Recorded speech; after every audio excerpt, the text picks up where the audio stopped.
Okay, today's vid's on MirrorCoils. A couple of things which are quite important with this process.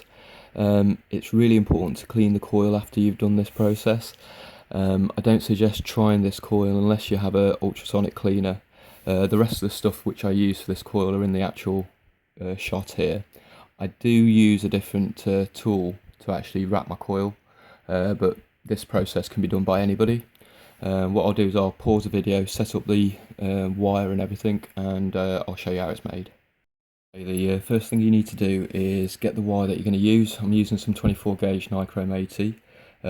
What I've done is put a little hook in the front.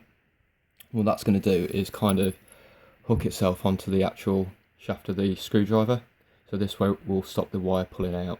Okay, what I'll do is I'll set it up in the actual drill, and then I'll show you how it's going to actually wrap it.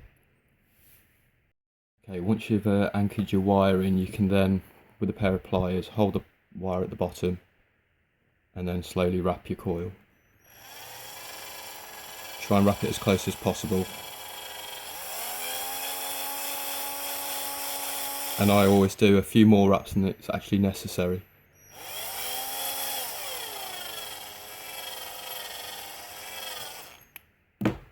Right, what you now have is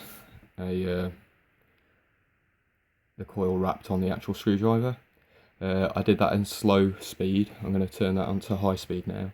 What I'll do is I'll take away this excess wire, and then I'll show you what needs to be done next. Okay, the next step you do is, if you get your Toothless Pliers, I've put a little bit of e-juice on my Toothless Pliers, and then basically we're doing the same process as spiraling a wire. So get your Toothless Pliers on it. The longer you take on this part of the process, the better the coil comes out.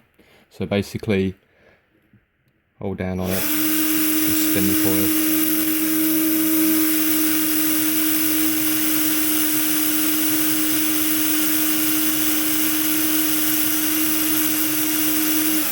What I'll do is I'll pause the video, I'll go through this for probably 2 or 3 minutes, and then I'll show you a macro shot of it. Okay, this is what the coil looks like after about 2 or 3 minutes of flattening with the pliers, and you can see there's a lot of metal particles on there. So this is the reason you do need the ultrasonic cleaner. What I'm going to do is I will clean this off, and then I'll go on to the next step. I'll pause the video and I'll do that now. Now that's been through the ultrasonic cleaner once. You can see the little score marks which are created by the Toothless Pliers. What we're going to do now is, the next process is using the GritPaper. And what I do is I'll go through a range of GritPaper, starting at the coarser stuff, to take the score marks out and then polish it up with some finer stuff. So I'm going to pause it, take the macro lens off, and go through the next process. Okay, I've taken the macro lens off, and now I'm going to sand the coil down. So I'm using the coarser grade stuff first. So again, all I do is kind of make a loop.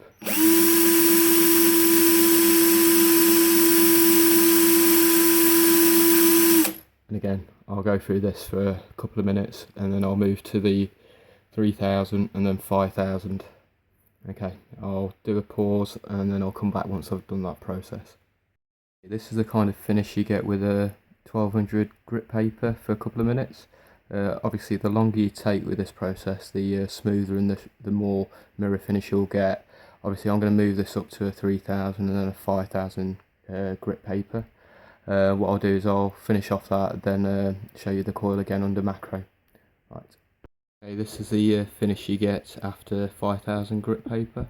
I still need to put this through the ultrasonic cleaner, and then I'll straighten the legs out and show you the finished product. The pictures will be on my Instagram page as well.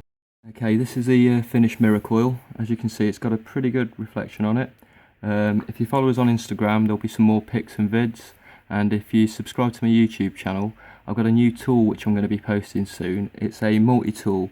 It kind of solves a lot of problems for builders, so keep an eye out for that one.